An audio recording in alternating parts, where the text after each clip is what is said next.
How's everybody doing today? Welcome into another episode of On the Wire with King of the Hill Sports. I'm Matt Mods, and today we are going to take a look at who is on the waiver wire headed into week number 8. A lot of big wide receiver injuries occurred in week number 7, freeing up a lot of waiver wire value at the wide receiver position. But first, we are going to take a look at week number 7 in my weekly recap, where we went 3-0 yet again. Across my 3 main leagues, we're 7-0 in one league, we're 6-1 in the other, we're 5-2 in my third and most competitive league here. We're off to a hot season, we're crushing everybody. I lead 2 of the leagues in points for, and I'm in first place in both of them. Let's keep it up. Some of these wins have been in dominating fashion, and some of that can be attested to who has been on the wire. That being said, this is who is on the wire headed into week number 8. Let's get into quarterbacks. At quarterback, not much to see here. I'll be mentioning Bo Nix for the 3rd straight week. Bo Nix only put up 14 points this week, but he does have at least 14 in 4 of the last 5 weeks now. He does have at least 19 in 3 of the last 5 weeks. Bo Nix, especially rekindling his connection with Troy Franklin, has looked very good. 75 rushing yards last week, 61 rushing yards the week before that. That is what we like to see. You want a quarterback that could scramble like that? That's 6 points right there, 7.5 points right there. Bo Nix is getting it done with his legs. That's something you like to see at quarterback. Only 16% owned. Add Bo Nix. Other quarterbacks to take a look at, yet again, 2nd week in a row, Drake May. Why not add Drake May? Drake May has been the starter for New England. New England is not a sexy team. We all know that. New England's wide receivers, none of them are sexy options, but Drake May has been the starter for 2 weeks now, 19 points in his first career start, 21 points in his second career start. Jacksonville's pass defense is not great, but Drake May has looked like the real deal through his first 2 career starts. Pick him up now while you still have the chance. And last but not least, add Tua. Tua's back from his concussion this week. Hopefully, Tua could return to his old self. Tyreek Hill needs him. Jalen Waddle needs him. Devon Achane needs him. If Tua can't return to his old form, all these Dolphins players are out the window for you in fantasy. So we need to pray Tua could return to his old self for everybody's sake. If you own any Miami Dolphins players. Let's jump into running backs very fast. We have to get to wide receivers. We're not going to mention too many names here. The one person I do want to take a look at here is Kendre Miller. Kendre Miller, first game back from his injury, missed the first 6 weeks, but 6 carries for 36 yards, 2 catches for 1 yard. He was very clearly the number 2 running back behind Alvin Kamara this week. You want Kendre Miller for a handcuff for Alvin Kamara if anything goes wrong. We'll see what his workload looks like moving forward, but this was a pretty good first performance out of him for his first week back. I know this was all part of the game script because the Broncos were kicking the Saints' ass, but still, he played so much more than Jamal Williams did, even at the beginning of the game in the first quarter. So he's a clear number 2. Pick him up, especially if you have Alvin Kamara, just to be safe, you know? Other handcuffs to look at, other rookies, Kamani Vidal we mentioned last week. Ray Davis has looked good for a 2nd straight week as well.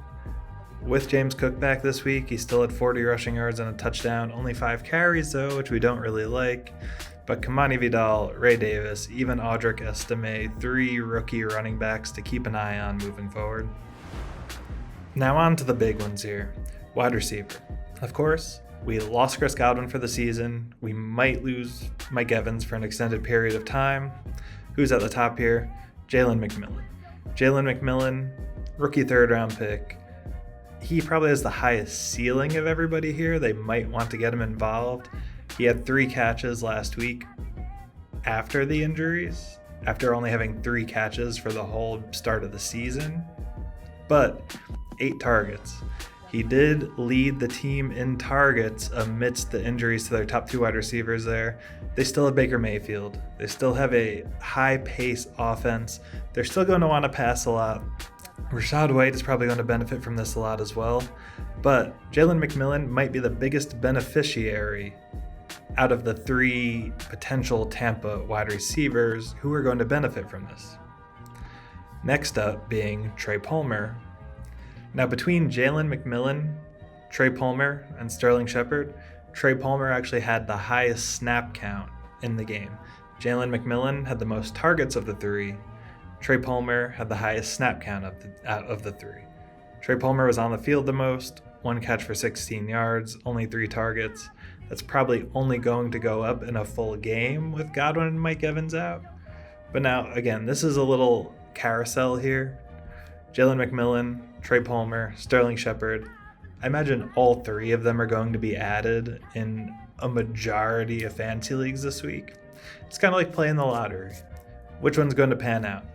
I don't think all 3 are going to pan out. Probably one is going to pan out more than the other 2. But which one is it going to be? The veteran, Sterling Shepard, the rookie, Jalen McMillan, Trey Palmer?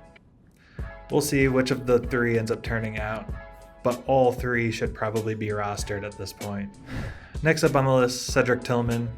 Quick rundown of Cedric Tillman. Deshaun Watson is out. Amari Cooper's traded. David Njoku is probably the number 1 receiver on the Browns for now, followed by Cedric Tillman. I don't think Jerry Jeudy's going to do much of anything.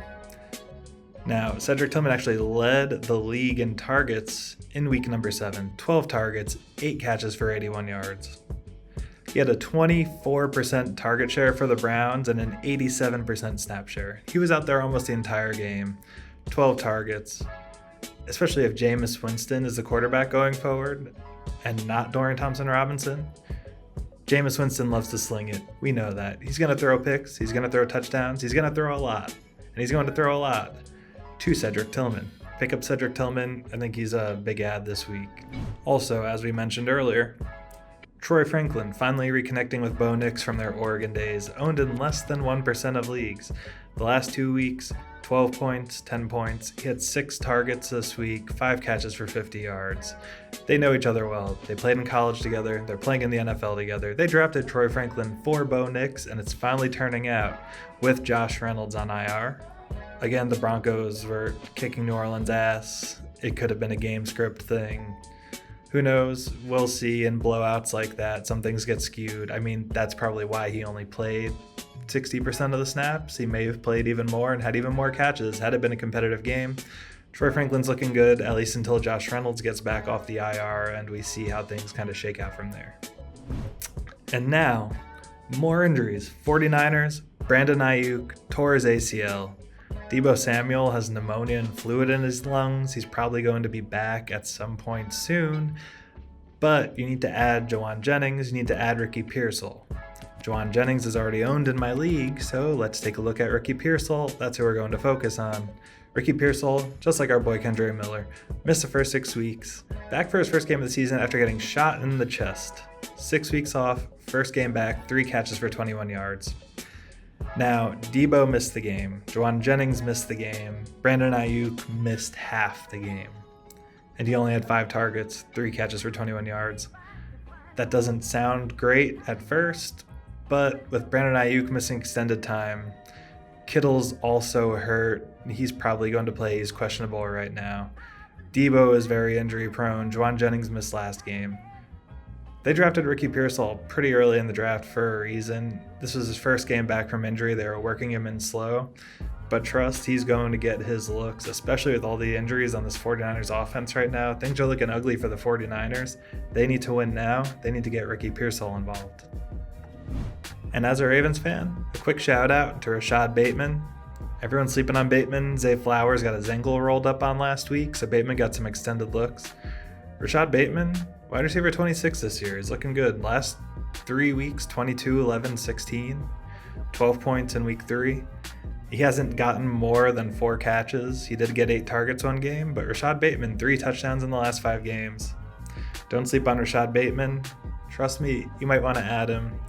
He's the number 2 option on the Ravens. I mean, now that Mark Andrews is looking more like Mark Andrews again, Rashad Bateman is probably the number 3 option on the Ravens. But Rashad Bateman, wide receiver 2. Zay Flowers a little banged up. Rashad Bateman's looking very good right now. Keep an eye out. And moving on to tight ends. I'm only going to talk about one guy, Hunter Henry. Add Hunter Henry if he's not owned in your league. He's tight end 6 right now. Through Drake May's first 2 career games, he has 17 points last week, 13 fantasy points the week before that. 8 catches for 90 yards, 40 yards and a touchdown the week before that. Hunter Henry is looking very good. He's a nice little safety blanket for a rookie quarterback.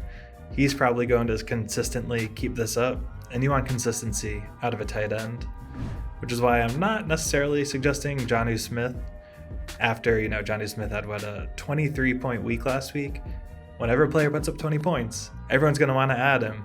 But I don't think with Tua coming back and those wide receivers hungry for the ball like they're going to be, he's not going to really be feeding Jonnu Smith. He wasn't really feeding Jonnu Smith earlier in the year. Week 1 with Tua, he had 1 catch for 7 yards. Week 2, I'm pretty sure he didn't have any catches with Tua in the game, and the 6 catches for 53 yards came after Skylar Thompson took over. All of his other production was with backup quarterbacks who couldn't get the ball to Tyreek Hill and Jalen Waddle. Everyone's going to want to add Jonnu Smith after the big game. I think his value goes down with Tua coming back. I wouldn't add Jonnu Smith right now. And that's all, folks. A lot of wide receiver value this week, not a ton of running back value, some good rookies, some good young guys as handcuffs you might want to scoop up at running back. Big wide receiver week.